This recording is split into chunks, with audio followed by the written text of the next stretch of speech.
नमस्कार प्रेक्षकांनो. लग्नानंतर होईलच प्रेम या मालिकेमध्ये आपण बघणार आहोत की इकडे मात्र विक्रम आता काही केल्याने नंदिनीला माफ करायला तयार नसतो, तर दुसरीकडे मात्र मानिनी त्याला सतत पटवून देते. तेव्हा आता विक्रम अजून चिडतो आणि तो म्हणतो का मागच्या वेळेस जेव्हा जीवावर सगळं उठलं होतं, त्याच्या अक्षरशः त्याचा जीव धोक्यात होता, तेव्हा मात्र तू काय केलंस? आणि त्यानंतर मात्र आता ती म्हणते, "हो, मान्य आहे मला माझं चुकलं." तेव्हा मात्र त्या मुलीने याचा जीव वाचण्यासाठी तिच्या पायाला लागला असून सुद्धा वडाला फेऱ्या मारल्या. आता मात्र जीवाला हे माहीत नसतं आणि हे ऐकून मात्र आता जीवाला अजूनच नंदिनीबद्दल काळजी वाटू लागते. दुसरीकडे तेव्हा ती म्हणते, "पण मी मान्य केलं होतं तेव्हा सुद्धा आणि आताही करते. माझं चुकलं होतं. मी तिची माफी मागितली होती आणि तुम्हाला सुद्धा एक दिवस तुमची चूक कळणार. तुम्हाला माफी मागावीच लागणार."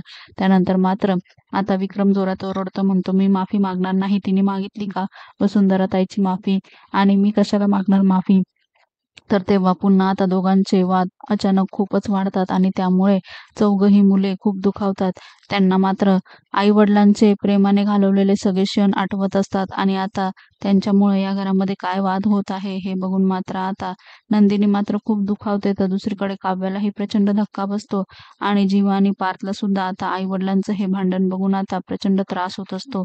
येणाऱ्या भागांमध्ये आपण बघणार आहोत की जीवा आणि नंदिनी एकमेकांशी बोलत असतात. तेव्हा नंदिनी जीवाला म्हणते की आजपर्यंत आई-बाबांच्या गोड आठवणीच प्रेमाच्या बघितलेल्या आहे. आज मात्र हेही बघायला लागलं, तेही माझ्यामुळं, असं म्हणून ती दुःखी होते. तर दुसरीकडे नंदिनी आणि काव्य जात असतात. तेव्हा रम्या मात्र मुद्दामूनच जोरजोरात ओरडते.